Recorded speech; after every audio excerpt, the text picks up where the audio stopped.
So I'd like to see a bit more focus for Mysterious Monkeys down there. So there's one chance they can focus the bottom lane. The other chance is that the top lane is where they try and get Kikis a good matchup, so he's not just forced on the tower 24/7. Because again, Mysterious Monkeys have found success in the early game when Amazing could go top lane, and due to Kikis, also due to and gank the enemy top lane is where I'm trying to go here with this thingy. Basically, what happened last game against Kikis is exactly what the Monkeys wants to do against the enemy top lane. And that's what I'm trying to say, Medic. I'm just trying to wrap it around a little bit to see if anyone at home follows. And do you like to rap? I'm looking forward to the I am not a good rapper.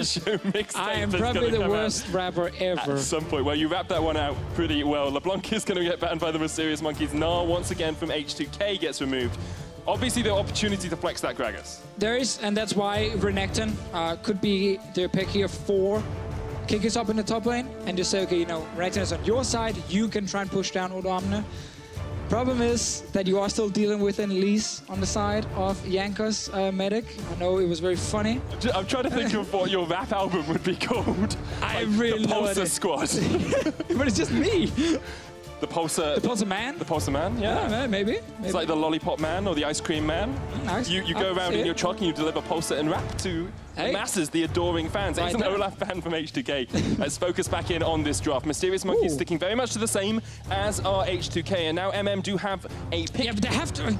If they don't go Renekton here, why would Odoamne just not plug in Renekton again and just say, we have a Renekton Elise? What are you going to do? Your one strategy in the early game is camp Amazing.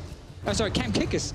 I hate that top lane right now. Camp Kikis is normally the way for Mysterious Monkeys to win early. But if Renekton gets locked in here, they can't do that. Okay. I totally agree that I think it's odd to leave the Renekton up.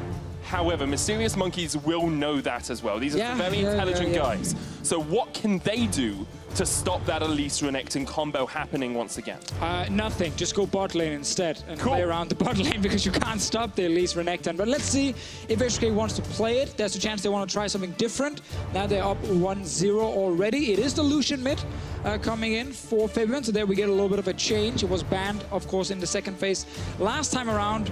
And if you are Odoamne, you're probably asking for the Renekton again, just to do exactly the same. But they don't actually know if it is Gragas top lane just yet. Oh, Cho'Gath is open. Cho'Gath's been I mean, I guess that also works with Elise, so... Cho'Gath for Odoamne in the top lane, very strong still in the early game, and a lot of damage when you hit that level 6 with the Feast as well. Mysterious Monkeys trying to answer that. Jace is on the cards, something Kikis has played a lot in the past. Yeah, again, the problem is you're against Elise. Like, Elise ruins a lot of these, like, snowball matchups, because you could pick Jace and say, yeah, let's try and win this lane and get ahead, but then you get ganked twice, and then you die because it's Elise, and then you're behind and you're useless. So you have to go for some of these slower matchups. That's what they're doing with the Trundle here. A problem for Trundle, though, is that his mobility is based on him running fast. Elise and Cho'Gath have enough chain CC to stop this Trundle from ever, you know, getting out of there, and you can just lock him down early game and you can cap that lane so easily. Trundle is not strong in the early game, and I think this is a massive risk being taken by the Mysterious Monkeys by giving Elise over first of all, and now it could have been Renekton. It is Cho'Gath though, so there's still a lot of potential for Odoamne and Jankos to pair up in the early game and just try and shut down Kikis. Seems like H2K have just drafted pretty much exactly the same composition as in game one. That tie. This is why you don't like Unlimited as much, because he's not wearing a tie today. That's why the Mysterious Monkeys are losing. It's a bit like building Ardent Sensor. If you have a tie on your coach, you are guaranteed a win. H2K looking to close out a easy 2-0 against the Mysterious Monkeys, sending a message to the Unicorns later on, who play against Vitality after this very match. Yeah, just like in the first game here, a lot of very strong lanes for H2K. A lot of ways for Jankos to get ahead early on. Of course, the Lucian is picked to try and win the mid lane and then use him to snowball the game. And that is exactly what they're trying to do. Expect Jankos to be around top and mid lane and let the bot lanes just farm even against each other. H2K just one game away from a 2-0 sweep and a strong statement to the rest of the teams in the playoff tournament. H2K are not to be messed with. The Mysterious Monkeys will need to go ape to take the win. Yeah. Thank you. I want to come back to what Amazing can do in this early game, because the draft has let them down perhaps slightly here, the Mysterious Monkeys. No, it's just harder to play. It's harder to play. It's harder to play. What does Amazing do to try and answer Jankos? He tried to match him up in the 2v2 in the last game. That did not go well for them.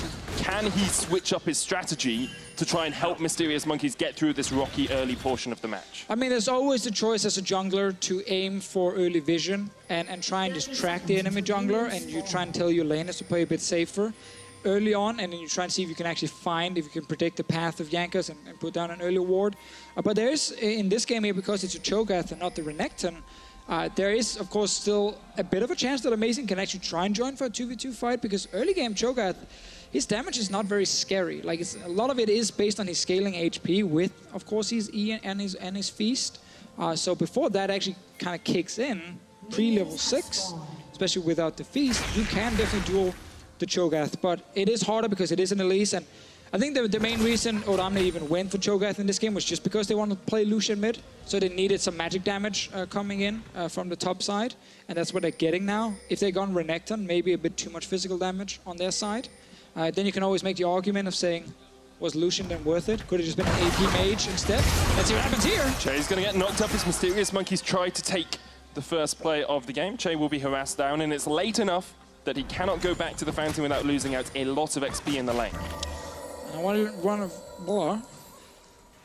Go ahead, Medic. I can see why you haven't released that album yet. I know. Hey, that was actually one of my songs. What a blog. So, I really want to follow Febiven in this game and see what he actually can do in the early game, because I have such a love-hate relationship with Lucian in the mid lane, because I really think he has so much potential. And if you are super good as a team to play around him and really snowball him, he's so strong. I just feel like so many teams in Europe always fail to do it. And then the Lucian gets like a few kills in the early game and you're like super hyped, and then he does nothing in the entire game. So what do you do? What should you do if the Lucian gets ahead? How do you play around that? How do you snowball that? I think using Lucian as a split pusher is super good because he's so strong 1v1 when he gets ahead, and also great mobility that makes it very hard to actually punish him in a side lane. A lot of teams end up just kind of grouping with him in the mid game and then not really using his full potential. So that's one thing I like to see. Obviously Cho'Gath one lane, Lucian going to the other lane, and Nuclear can hold the mid lane in this game here. But remember guys, win condition for Mysterious Monkeys in every game is camp top lane early. That's what Amazing is doing. So Jankos, he's going bot lane. Jankos is going to come down here. They're going to land the hook as well onto the Rakan. Dreams trying to jump his way away. Might be able to escape the heal. And he will get away. Escapes behind his girlfriend. Everyone stays alive, but Amazing, he's angry.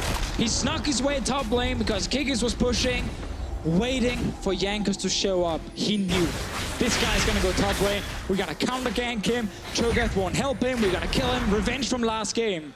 And then Jankos shows up bot lane instantly and actually forces 3 summoners away from Mysterious Monkeys. And Amazing just had to recall, go back into his own jungle, didn't gain any advantage. And Jankos wins the first battle between him and Amazing.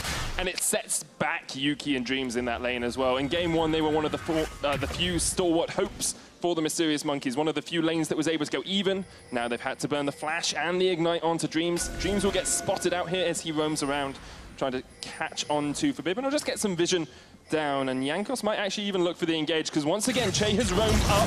We'll get the play back. Dreams jumps across the wall. There is a hook available on the Cocoon. The hook, Febiven trying to get the kill across the wall. First blood once again to H2K. It's beautiful. They force the summoners in the bottom lane. Dreams just wants to be a good support and get a bit of vision for his mid laner, and then Chei and Jankos group up together. It's one of the things we love to see from supports. You know, leave that lane early, join in with your jungler, make some of these plays.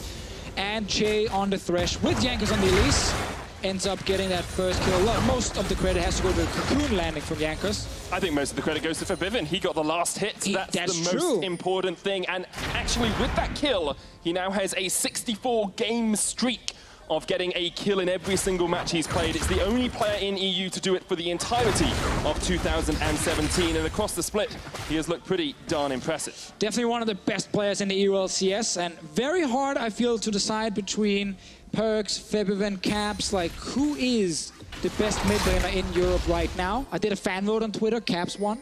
But it's not really a surprise. I mean, there's a lot of Fnatic fans, obviously, but Caps also deserve a lot of the praise. Perks came in second, and Febiven came in third on that list.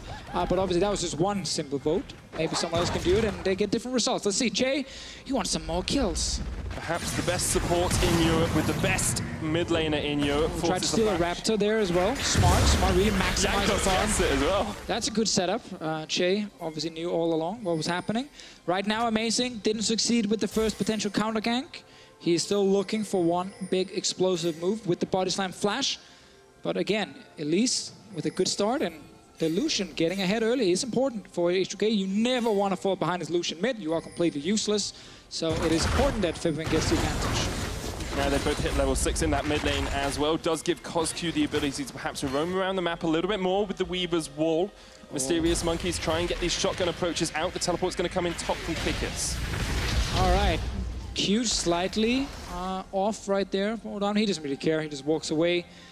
You can definitely gank Cho'Gath in the early game. Like, again, there's no mobility on this champion. Sadly, Kikis was not in position just yet for the actual gank, so a little bit of mistiming. And Odoamne, once again, stays alive. And I wonder if he's just going to go Bramble Vest. Yes, that's what he's going for. And then Ninja Tappy, and you just stack early armor. Trundle won't be able to kill you, and you just farm. You just trade farm. That's all you do. But the Trundle isn't always intended to win the lane. We said it in Picks and Bans, he's not the strongest laner in the world, especially if he's trying to escape ganks. Later on, he is able to shred through those tanks a bit with his ultimate. So Mysterious Monkeys once again have a composition that, if they can stay even, which they are relatively even at the moment, perhaps when we get later into the game, they do stand a chance. I mean, there's definitely a chance in the late game. I like Taliyah versus big tanks like Cho'Gath as well. There's a lot of squishy members on H2K though, where Trundle's ulti will not have that much value. We also have to remember that a lot of what Cho'Gath likes to do, especially with the first few items, is to stack HP. Like, of course you get some armor and MR, but the main benefit for him is actually just pure HP. So the Trundle ulti, while it is effective, it's not the same as against like a Poppy or something who gets insane armor MR stats. Meaning that Kikis can only really ult on Odoamne for full value, and even then that doesn't really hurt Odoamne too much in this game, because he's just going to have so much HP with also the Stoneplate being proc, and that's where his damage is going to come from. Anyway, it is definitely still a fine pick for Kikis. It's not what I'm trying to say. It's not as impactful as it could have been against multiple tanks. Jankos is spotting out amazing once again in the jungle. The Weaver's Wall comes out. It doesn't catch the spider, as Jankos is able to slip his way away down through the jungle once again. And this is a worry for the Mysterious Monkeys, because Amazing's general gameplay, his kill participation, his ability to be involved has declined over the last few weeks. We saw the graph in Game 1 that showed their early game has got worse and their objective game control has got worse over the last few weeks. And coming into the promotion tournament, they'll really want to be able to shore up this early game and shore up the ability to play around Amazing and his ability to read the map. Yeah, and I think Amazing will be much better in the promotion tournament, because I don't think his mid laner will be under as much pressure. As we see in the LCS, like most of the time CozQ will get pushed in his lane, makes it harder for a jungler to be impactful. Amazing right now is top, despite of course Taliyah being pushed in, and he's going for the dive. He's on a bush, on a ward as well. Kikis is tanking up the tower. Odoamne is low. Amazing does get the kill with the explosive cast. And the Mysterious Monkeys are able to play around this top side. Exactly, this is the classic Mysterious Monkeys strategy. They have Kikis right now with a counter pick. They're trying to get Kikis rolling. Right, gotta remember, one of the changes to Trundle recently is the fact that his Q also now works on these turrets here. So if he gets ahead in the side lane, he can take down structures super, super quick. And he will be very hard to deal with. He's a very slow split pusher though. Many times, like, it takes a long time for him to really kill the guy in the side lane. It's not like a Fiora who can try and nuke you down in like one ulti duration. Jankos just checking all the brushes. Didn't find any. Gardener just gets his scythe out, just checks through all of them, make sure there's no weeds. There's one, he spat on one of them, and then he sent in a spider and another one. Like, you have weird gardeners in the UK. I'm not going to comment on that specifically, but I think he's just trying to find Kikis. Trying to find a troll in a brush. Quite possibly. Is that a standard thing in the UK as well? Sounds like something from Frozen, doesn't it? Just like, get one of the stone trolls out. But I want to come back to that top lane again. It's something we talked about a little bit this game, and we talked about a lot in Game 1 because of the disparity between Odoamne and Kikis. There was a 30 CS lead for Odo at the 10-minute mark in Game 1. Here we actually see Kikis being ahead because Jankos has not invested time up towards that top lane. And also because it's not the Renekton from last time that we see here on the picture with Odoamne, which of course was the massive lane bully. That was kind of the thing, because they wanted to play Lucian mid, test that out once again for Febi, they had to get some AP damage coming in. That's why Odoamne had to be the man sacrificing himself a little bit. I still think he's going to be fine. The fact that he's only lost, one little kill in his lane as a Cho'Gath is not terrible. Kikis, though, again, will try and just be the split pusher that can actually try and win the game for Mysterious Monkeys. And looking much better for them compared to last game, where at this point, I feel like they were down like 3k gold already. Yeah, they were. They were definitely in a big deficit. Actually ahead in gold now at the 10-minute mark, only by a tiny amount. H2K now need to show us that they can play without having a devastating early lead. They've been consistent over the last few weeks. I want to see that consistency continue because they are not as far ahead with an early ganking jungler as we would like them to be. Here comes Amazing as he jumps onto Jankos. Dreams joins the fight as well, and CozQ joins it. There's Jankos going down. Febiven's actually going to get a lot of damage down onto CozQ as Odoamne's TP'd in. The knockback on Febiven as he goes into the Dragon Pit. Amazing tries the body slam but cannot connect, and now Nuclear is here as well. Amazing, no flash, no body slam, no hope of living as Odoamne gobbles him down. Meanwhile, though, H2K. Look at Kikis in the top lane, just going crazy on that tower. If he takes it down early, that's still huge for Mysterious Monkeys. They got a kill onto Jankos. This tower will die next wave. There's no TP from Odoamne, so there's going to be first turret for Mysterious Monkeys. All the gold straight in the pocket of Kikis. This Trundle is getting very fed in the side lane, and H2K, they have to team fight their way out of it. They're trying to find a pick here. The hook onto Dreams will connect. He has got flash. Trying to get back to Yuki as well. The exhaust comes out, the jump away with the grand entrance, but he still goes down to the explosive shot from Nuclear, and Nuclear's not done. He wants to jump on towards Yuki, trying to split the atom as Yuki gets taken out. A double kill for Nuclear. Just when we see Kikis get that top lane tower, Odoamne waited in the bottom lane, sacrificed everything for basically his bottom lane. I'm not sure what he sacrificed because he just got something bot lane, but anyway, he was bot lane. And suddenly they get a tower in return and kills for Nuclear. And they will get the tower in the end. Odoamne able to bite that one down. And it equalizes the gold once again. H2K are slightly ahead in terms of kills, but it all starts off with Chei and Jankos and Febiven making these plays. Well, so we see the setup here with Amazing showing up instantly, and it's actually 3v2 for quite a while. I love the fact that Dreams just applies, you know, the ignite there onto Jankos, so even though he's up in the air, he's still gonna end up dying when he comes down. And Amazing can't fault him for this all in. He thinks he can kill Febiven, but that's a great lantern from Chei. And now obviously you are caught as the Gragas. The problem for Mysterious Monkeys is the next thing. They think Odoamne has recalled and gone top lane to get the farm. Odoamne, a man who plays for his team, sits bot lane, says, I don't care about top lane farm, it can all die to the tower. He wants the bot lane tower and he wants some kills for Nuclear, and that is exactly what actually managed to succeed here and work for H2K. And the fact to get the 2 kills and tower is huge, because otherwise it would have been Kikis getting that top lane, you know, get really far ahead just individually, and nothing coming in return for H2K. However, Kikis does have a 30 CS lead now in that top lane, and when we saw the Mysterious Monkeys in Challenger Series, he was the member that they prided themselves on fighting around. Chei actually going to get caught out here. He was actually on Fnatic Academy in the Challenger Series, of course, and that's another kill for the Mysterious Monkeys. Kikis trading into Odoamne, who can sustain himself up with that passive. Carnivore does give him a bit of health back. Jankos is just around the corner as well as Kikis realizes he's in a 2v1, dodges the cocoon and the rupture. Odo does have Feast, so Kikis has to flash away. He uses the frozen domain to try and escape. Oh, he wants to kill Odo! Oh, he kills Odo from the bush, and Jankos as well cannot trade into the Troll King. Kikis brings out a little bit of damage in the bottom lane. Febi's here, but here comes CozQ as well. And CozQ has heal, but he doesn't want to heal his teammates. Instead, he jumps in onto Nuclear, already killing Jankos. Nuclear manages to take out CozQ, and the Troll King dies as well. All right, that was a 2 for 2, but now the Monkeys will get Rift Health. The bot lane tower is extremely low. That's like 1 hit for Kikis and he will kill it. So while they ended up trading even now, I definitely feel like the Monkeys end up winning out here, because now they can get something with the Rift Health, and that bot lane tower will die soon enough and get even more gold for the team. Febiven managed to come down and pick up the kill. Very important for him again on this Lucian to be so strong in the side lane, because as we can see here, Odoamne can't handle Kikis 1v1. It's slow fights. It takes a while for Trundle to kill him, but he will win out on these trades here and just out-sustain the Cho'Gath, and in the end he will take towers. That's the goal of Trundle. So we see, as we wanted to see, Febiven split pushing. We'll have another look at this fight, and then we'll talk about how strong that Lucian is. Yeah, so the whole key with Trundle is, like, if he keeps auto-attacking, especially with his Ravenous Hydra, like, his sustain is fantastic. If you can ever CC him, you can burst him down pretty quickly. All the CC missed here, and Kikis, let's say, actually dodged it. So let's give credit to him instead. And then when Odoamne is like, I got Feast, I'm so close. Well, Kikis turns around with the active, kills him instantly. Jankos will even drop a CozQ, ends up using his flash. So while there's some return kills for H2K, the damage is already done. Like, the tower is taking damage, Rift Herald is gone, the Trundle is getting fed, and that is the problem.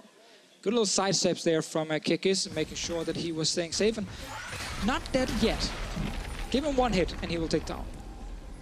And Febiven is actually now splitting in this side lane. It's what we wanted to see from him. My question is, can he deal with Kikis in the 1v1? Because Kikis has Ninja Taliyah and the Ravenous Hydra.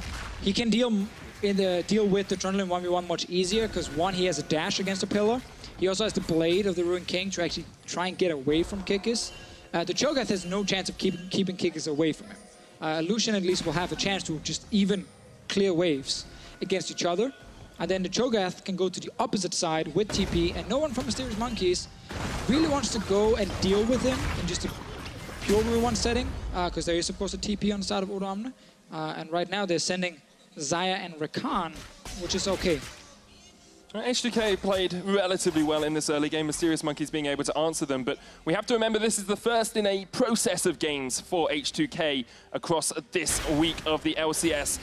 Unicorns play up against Vitality in the next game. If Unicorns win that and H2K win this, that final game is so paramount because it means this game will end up being the deciding game for the winner of Group B. Yeah, and this game is the last one of the regular season. So on Sunday, the late game, it is Unicorns will love H2K. We're all hoping it means, you know, the battle for first place. Unlike that Fnatic G2 one tomorrow, which is just going to be two teams maybe having a bit of fun before playoffs, but I'm still kind of hyped to watch that. It's very likely it will be the battle for first place as well, because the only way it's not the battle for first place is if H2K win this series and Unicorns lose their series. And as much as Unicorns have perhaps looked a bit up and down, most people expect them to be able to take out Vitality. That's a loaded phrase. I agree. I mean, we also expected the teams yesterday to just win, and that didn't happen. So there's always a chance. That being said, this game here, amazing. Much better early game from his side on this Gragas. He actually successful ganks and also found Jankos in that river. This bot lane tower finally going down. So Mysterious Monkeys cashing in on some of the work they did beforehand. Kikis is dumpstering Odoamne right now in the side lane, and only Febiven can hold him, but Febiven can't really move to the lane because, again, no teleport. So when you sit against a TP guy, he just TPs away, and then suddenly your team will start falling behind on the other side of the map. The Mysterious Monkeys will be very happy with the way this game's gone as well. At the 18-minute mark, they have a gold lead over the leaders of Group B, and they're coming into the promotion tournament with a much bigger confidence boost than they would have had after game one. Now they're going to group up as 5 members mid and look for the third tower of this turret line. H2K trying to defend. Here comes the Weaver's Wall from CozQ. Will catch Nuclear out. The Rift Herald's going to fall as well, but Odoamne tries to jump away. He's so low. The triple charm as well from Dreams, and H2K are getting routed underneath the tower. There's no minions left, but there's no Chei left either. Febiven joins a little bit too late. Mysterious Monkeys take 2 and can look for a push with this next wave. Yeah, they group around the Rift Herald. They use a nice Taliyah wall from CozQ as well, and then suddenly Odoamne finds himself a little bit too far forward. Mysterious Monkeys with great CC chaining here. Dreams on Rakan, getting a lot of revenge from the last game where he didn't manage to succeed with his engages because the team was already so far down. But this one, they're now 3,000 gold ahead of H2K. Like, it's a complete turnaround. Look at this setup here. Rift Herald with CozQ's ulti from Taliyah to try and make sure H2K completely split up. And then Odoamne, as soon as he gets knocked back here by CozQ, everything just follows. Like, ton of CC landing onto him, so much damage in the early game, and great setup from Mysterious Monkeys, and that's another tower for them. And with the split pushing Trundle that no one can stop, easily at least, Mysterious Monkeys, they're looking super good now. Nuclear is going to try and get a tower in response. Will only be H2K's second of the game, and I want to come back to a point we discussed in game one as well. Jankos, although his Elise performance in game one was amazing, up until this point he's been much more consistent when playing tanks than when playing these early game junglers. It tends to be more 50-50 as to whether he'll impact the game when he plays something like an Elise. Yeah, and in a game like this one, I actually feel like Amazing managed to read Jankos pretty well. Found him a few times in some of the early fights. That was only the very first gank where Amazing went top and Jankos went bot lane. We really saw a big advantage for the Elise. Some of the other times here we've actually seen now, let's see, actually collapse. Kikis, he's still very strong. Febiven is going to open up the culling though, and Kikis will flash the wall out of respect. Mysterious Monkeys still at less than 50% win rate when they are ahead at the 20-minute mark. Their 3,000 gold lead is nothing to be sniffed at, with the Baron on the cards as well. Mysterious Monkey is looking to set up around this top side of the map, trying to get some vision down. So let's see here. Spirit Visage completed for Kikis. If you were already annoyed at his sustain, be more annoyed now. It is only getting better for the Trundle. Once again, you see it is Yuki pushing out a side lane, and they keep CozQ mid, so his ulti can always be used to go to the Kikis lane if needed, and you can suddenly have two members from Mysterious Monkey showing up in case someone wants to gank the Trundle, and this just makes Kikis so safe to keep pushing. They are around the Baron, not a lot of vision from H2K. They're gonna fight. No vision. Dreams is gonna jump straight in onto Jankos, and that's the problem when you lose vision in the river. You have to face check. Jankos the face check king in this game rather than the first blood king. Ooh, that was a spicy one. You can add it to your rap album. The face check king. Well, they're starting the Baron right now, Medic, because they already killed the jungler. Very early TP from Kikis to try and make sure they get the objective. Weaver's Wall is going to close them off as well here. There's still 8,000 health on that Baron, down to 5 now as the TP comes in. Febiven's jumped across the wall and H2K are looking to respond. No jungler, of course. Dreams is going to jump in, 1,000 HP on the Baron. They will kill Dreams, but Amazing secures the Baron for Mysterious Monkeys, and now they're looking for the re-engage. They get another. Chei is dead. It's a killing spree for Yuki. Mysterious Monkey's just trying to reset here as Odoamne, Nuclear, and Febiven try and work out if there's anything they can do. Nuclear says yes as he steps forward. Amazing has to flash out of the back of the pit. Mysterious Monkeys will escape with 4 members and a Baron buff. I love the setup again here, using Taliyah wall to try and delay H2K, and then Amazing with the ulti on Odoamne. That was an important one because Odoamne tried to get in range to feast. See if you can steal the Baron, but Amazing just knocked him away. Suddenly, his Monkey secured it. Nuclear jumps straight onto CozQ and he'll kill him, and Nuclear jumps back out as well. That's what you want to see from your AD carry when your back's against the wall. 5-0 on this Trystana. He truly is the shining light of H2K right now, and the man who needs to win some of the late game fights for them to get back in this game. Let's see, Jankos forced to face check. Not really a whole lot you can do once you've already stepped in to try and place down the ward. Good vision setup from the Monkeys, and then the follow-up here. Love the wall. Look at Amazing and his ulti as well when he sees Odoamne. He wants to get in range for the feast, just knock him away, and then suddenly you can secure the Baron. While they do lose one member in the fight, it doesn't really matter because they can just all flash away after. Actually, they just killed Chei, didn't lose him. They did lose Dreams at the start of the fight. Ah, that's fine, yeah. That's fine, it's just a support, guys, it's fine. As long as support for Baron, I'll take it. Yeah, and they get the Ocean Drake on top of it as well. So Mysterious Monkeys, we've talked time and time again about their objective control becoming weaker. This is a week where they've really stepped up against H2K in this second game. Now they have Baron buff, they're looking for the push. They've got a bit of a split going on with Kikis in the top lane and CozQ down towards the bottom side. I want to see if Nuclear can actually stop the Mysterious Monkeys, because right now, Yuki, 2.5 items already. The tanks are pretty big with the Trundle and the Gragas as well on the Monkeys. And obviously, of course, we talk so much about Kikis this game, being able to just dominate the side lane. No TP for him right now, but if he gets to that tier 2 tower up in the top lane, it dies in just a few seconds. And Mysterious Monkeys looking for Jankos again. Been very successful whenever they actually found him. And they've had a very good vision control game as well. When they've tried to set up, they move these wards in a little bit deeper. They've got a couple of sweepers, as you would expect. H2K have struggled to play around the vision that the Mysterious Monkeys have had, but they will land the cocoon onto CozQ as he puts down the Weaver's Wall. That's a dead Taliyah off towards the top of your screen. Odo wants to run in, the Righteous Glory, the knock-up as well onto Dreams as he jumps in, but now Nuclear can just do whatever he wants on the back line of the fight. He jumps forward, perhaps seeing if he can catch Yuki and Amazing. Will not be able to do it, but they delay the push for Mysterious Monkeys. If we get a replay here, then I want to see if CozQ actually didn't spot the control ward in the brush he walked into. He just walked in and used ulti. No, actually, I'm just going back on my own screen. There was no control ward when the engage happened, but Jankos and Chei just predicted that CozQ had moved into that little brush. They found him before he could use his ulti and killed him, and then the follow-up engage here. That was the one thing we could have mentioned, was that the Mysterious Monkeys, while they had vision, they didn't have control wards, so they didn't actually deny any vision from H2K deep inside the jungle. And that's why H2K could spot CozQ, sneak his way into that red dot. Caught him, killed him. They delay the Baron buff, they don't lose anything else. And this game is getting so close here towards the late game. Again, we all look at Nuclear on the side of H2K. It's extremely fed Trystana. Well, Kikis on the other side can still try and win in the side lane.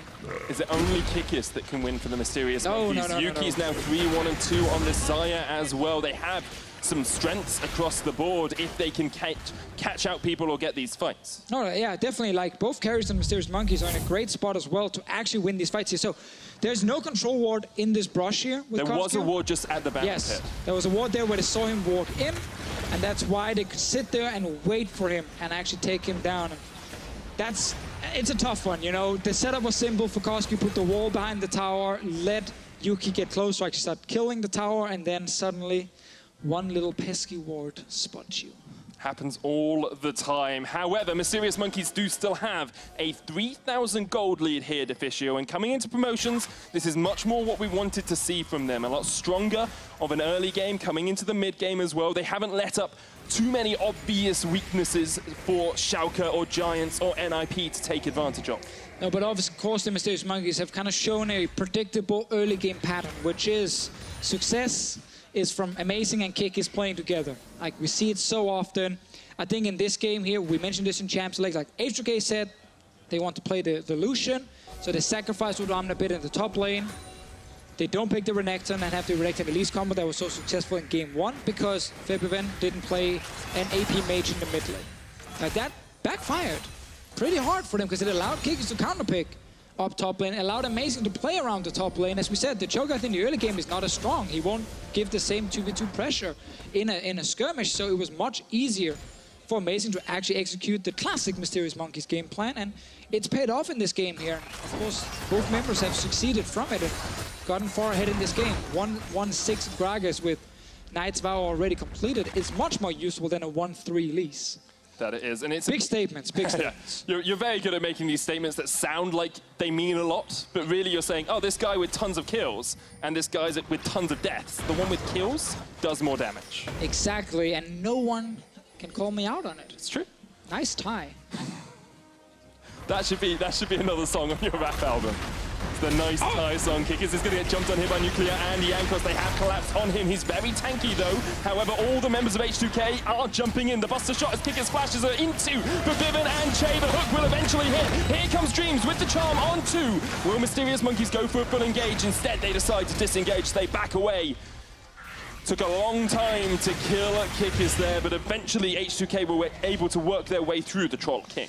And Mysterious Monkeys right now, they hate that bot side jungle because whenever they walk into it, they get collapsed on and caught out, and it's just skipping a few steps. Kikis walking in before the mid lane was pushed by the 4 members of the Monkeys, meaning that, well, Kikis was alone. No one could actually join him in time, and that's why H2K could just collapse. And while they took their time to kill him, well, seeing as there was such a late reaction from the rest of Mysterious Monkeys, as they were not in a position to react, a kill goes over to H2K. Let's have a quick look across these items, Deficio. A few are standing out to me. Kikis has gone for the Thornmail completion after that Spirit Visage. Meanwhile, in the mid lane, CozQ has got Leandries alongside Morello Nomicon and a Rylai's on that Taliyah. So, the Thornmail here for Kikis. I'm not always a massive fan of fully completing the Bramble Vest until you have a lot of armor, because of course, again, it scales off a bonus armor for yourself. So the Bramble Vest already gives you, you know, the healing reduction, which is the main thing you're kind of looking for against, you know, Blade the Ruined King, Lucian, and so on. But I think at this point it's still fine for him. He does have the nibs happy, and I think he just wanted to actually fully complete the Bramble Vest and just say, you know what, Thornmail will benefit me. But normally, getting another armor item first is actually better, just for pure efficiency.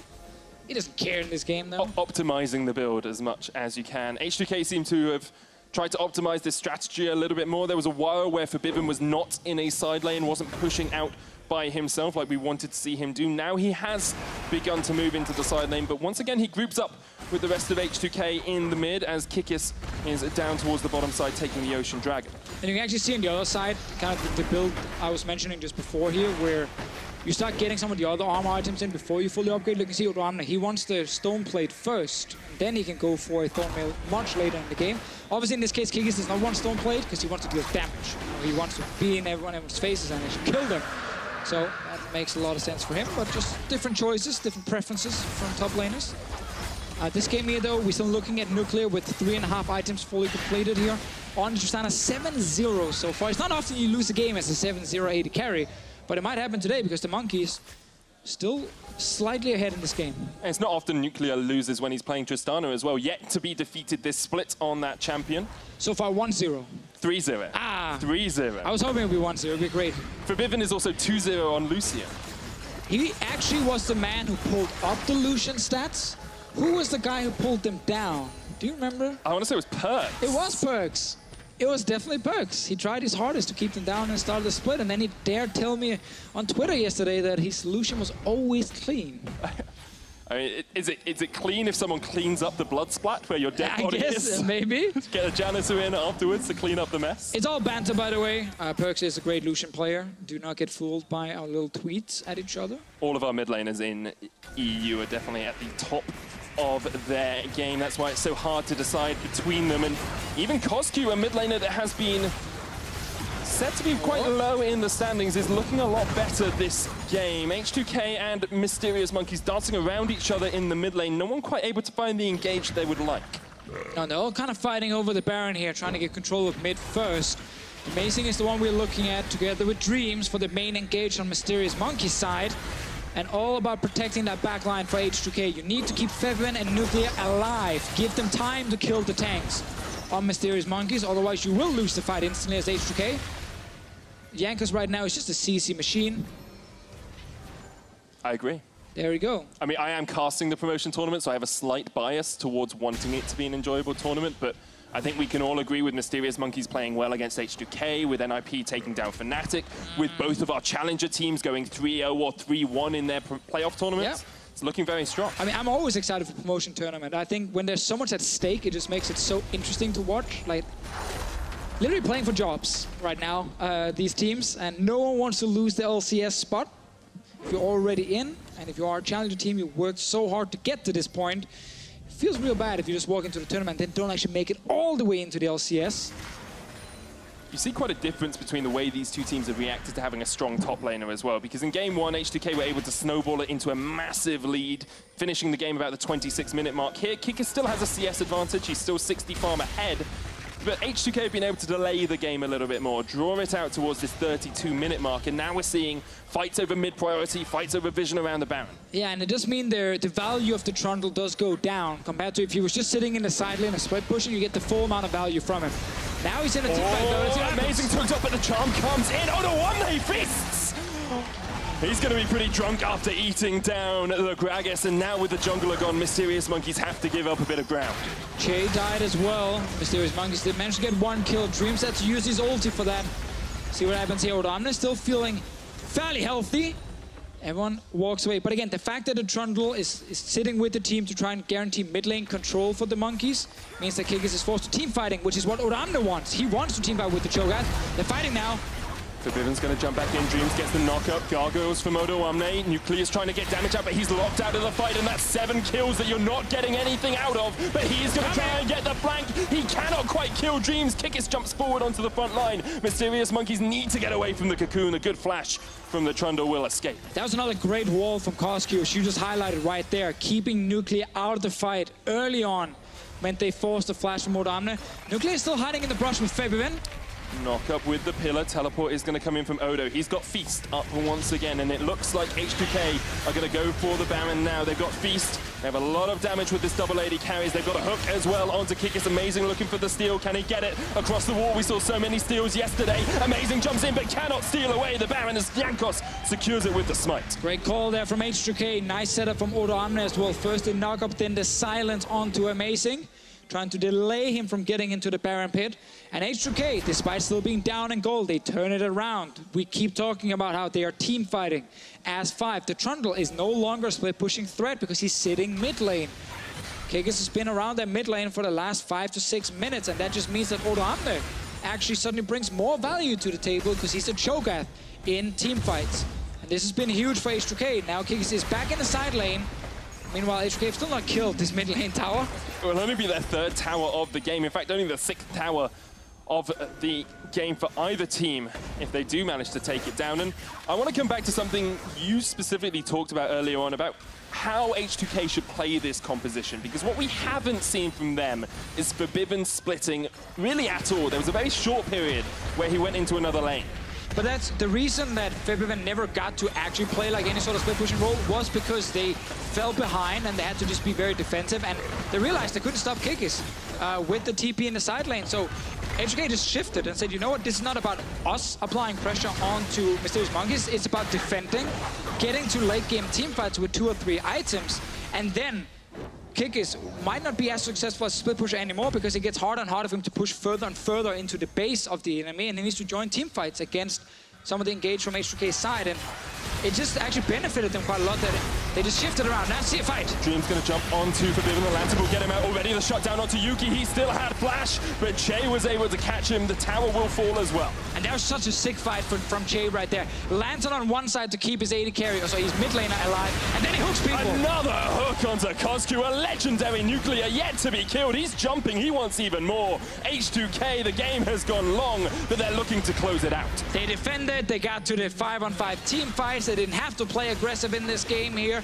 They did fall behind early, but the turnaround with double AD carry and a fantastic Thresh performance from Chei means that H2K right now, they're looking for the finish. They're gonna get a few more kills just to top up their stats. One Nexus tower between them and the 2-0 in the series. And H2K are gonna look straight into the eyes of the Unicorns of Love and say, your move. Dramatic. As you can see, everyone on the side of H2K, massive smiles, especially Febiven is ecstatic over that Lucian performance.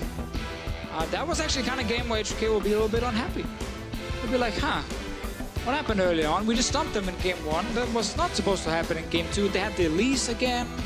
You know, they had a strong mid lane matchup, good bot lane, they could play around, could even try and gank the Trundle top lane, but none of it actually worked early.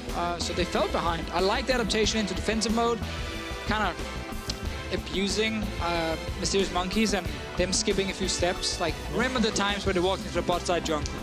It backfired every time, and they gave away a lot of kills. That they did. I think we're going to talk a lot more about H2K, especially with their rivalry against the Unicorns of Love in Group B across the rest of the week. I want to have a quick, concise evaluation of the Mysterious Monkeys going into the promotion tournament, because they've got Giants and they've got Schalke and they've got NIP there as well. Do you think that Mysterious Monkeys are going to be able to stay in the LCS? I was asked this on Twitter, and I realized, like, predicting the promotion tournament right now is basically impossible.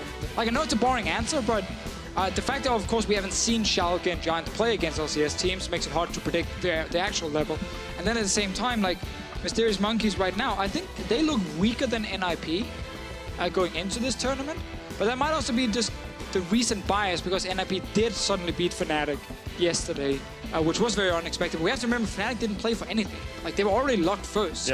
Yeah, they had some serious picks, but they could also just been more relaxed. So I find it super difficult to actually predict who is the favorites going into that tournament. I think NIP look like probably the strongest team. But again, this is without seeing the challenger teams play against actual LCS teams. That's always the difficulty. We've seen them play against challenger teams, not against the LCS teams yet. Jankos is going to give us an interview in just a couple of seconds, I believe. We're just getting that one set up. And it's important to note that throughout the series, we talked a lot about Chei in that bottom lane, some great Thresh plays. He is the player of the series for that series against the Mysterious Monkeys. I know you're a big Chei fan. What is it particularly that you love about this player? I love the consistency for Chei right now. I almost never see him and Nuclear lose the bottom lane early on, and I like the fact that he's so active on the map as well. Like, he always teams up with Jankos. They find some place or vision for the team, and I think the fact that he's becoming more of a playmaker also really benefits H2K in the summer split, like Thresh being one of the big ones for him. So I think Chei is actually offering a lot of things as a support. I also know they really want him to be a very vocal member on this team, and something they're still working on. So he's important for these guys, and he needs to perform for them to actually make it all the way to the final. Right, definitely performed in that series.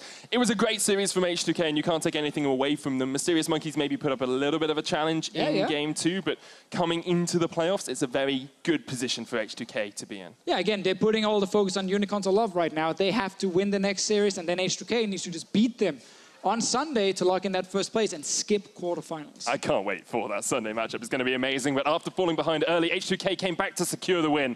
Let's see what their jungler has to say after that series.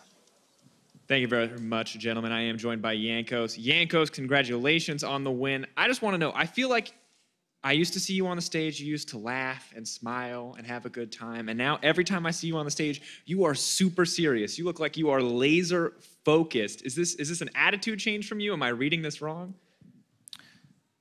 Yeah. I mean, I think overall I'm just trying to be more serious before playoffs, because every time I'm going to playoffs, you know, I'll be all the same, like, you know, joking around and having fun. But I think it's time to win, maybe. And Sunday will be the first important match, I would say, in which we can test our strength against UL. And as you could see, this game was pretty close, so we will see how it works. Yeah, I'm curious how you're feeling about that match. You guys are very close to securing first place, but of course it depends on Unicorns of Love beating Vitality, and of course you guys beating the Unicorns of Love. Now, historically, they have been kind of your guys' kryptonite, especially in this year. Are you feeling confident about being able to beat them going into that match? I mean, if we want to keep up with the statistics, then, you know, we won all the matches against the lower teams, so it's time to lose all of them against the better teams. But I think we can beat them. We have a shot for sure. I think the meta right now suits them and everyone else. Like, the meta is the same for everyone, you know, and them going 5-man mid is not going to be that powerful, hopefully. I mean, I'm saying this now, and then when we all die and they get Nash, it's a blower. But, I mean, we'll just try our best, you know, and Monkeys, they played very similar to you all. They just grouped around the map and they were forcing us 5. They had, you know, stronger split push, blah, blah, blah. And we stole the game, we got the Nash, we won the game. Worst case scenario, if you lose early game against UL, I think UL team fights are way better than Monkeys, but for sure we can bounce back, just in case though, because we plan to win early game, right? Yeah, planning to win early game, you say you can bounce back just in case. How do you feel about those individual matchups across the lanes? Do you think that there's any big differences, or is it just depends on who shows up on the day? I mean, it hardly depends. I think UOL's bot lane is way more aggressive and punishes the lane way more, depending on the draft though, because if they play Xayah Rakan, they will try to 2v2 a lot. If they play Twitchy, they will go for late game. Visitazi always plays super... Holy moly, macaroni, man. Well, Visitazi plays really, you know, up always, and he tends to die a lot, and, you know, jungle is 24/7 farm, and mid lane is like, kinda, like, he will die if you camp him, but he's like good player because he goes for out of outplays. So it's hard to read them sometimes, because if all 3 lanes play aggressive, then where is the jungle, you know? And then the jungle is nowhere and he's farming. And then you are losing all 4 lanes. And they're like, what is happening, you know? So I think overall they are for sure all better players than Monkeys and also a better team. That's why it's going to be harder, but they are beatable for sure. And I can also hope that my old friend Vander will beat them, and then we don't even care about this match because we'll still be first. And you had so much to say about the team style. It sounds like it might be kind of difficult to know what to expect from Unicorns of Love, but aside from securing first place, just looking forward to playoffs, how do you feel about H2K right now as a team? How do you feel about your guys' chances? What are you shooting for? Well, top 3, as always, H2K. If we go to semis, I think we lose and then we win, and it's perfect. No, I mean, we will be shooting for first place. I mean, come on, like, why are you even asking this question? But how do I feel about it? We have a lot to improve on. Well, let's say this. Last year, you were the top-performing European team at Worlds. Do you feel like you're stronger now than you were then comparatively, or do you feel like you're weaker as a team? I believe that our playstyle changed, and right now, I would say that the people I'm working with are 10 times easier than before. Subtle flame. And that's what makes the team atmosphere better. And last time, we also, you know, we went by points, right? We didn't have to prove ourselves in the gauntlet or in the first place. Like, we lost semis to someone, I don't remember who. So this time, I mean, I never went to finals. Maybe I suck in playoffs, maybe not, we will see, you know. All right, sounds like you're pretty calm about it. Well, thank you so much for taking the time to talk to me. Congrats again on your win versus Mysterious Monkeys. But as you mentioned, we're about to find out if they will secure first place even before our Sunday matches as Vitality goes head-to-head with the Unicorns of Love when we return.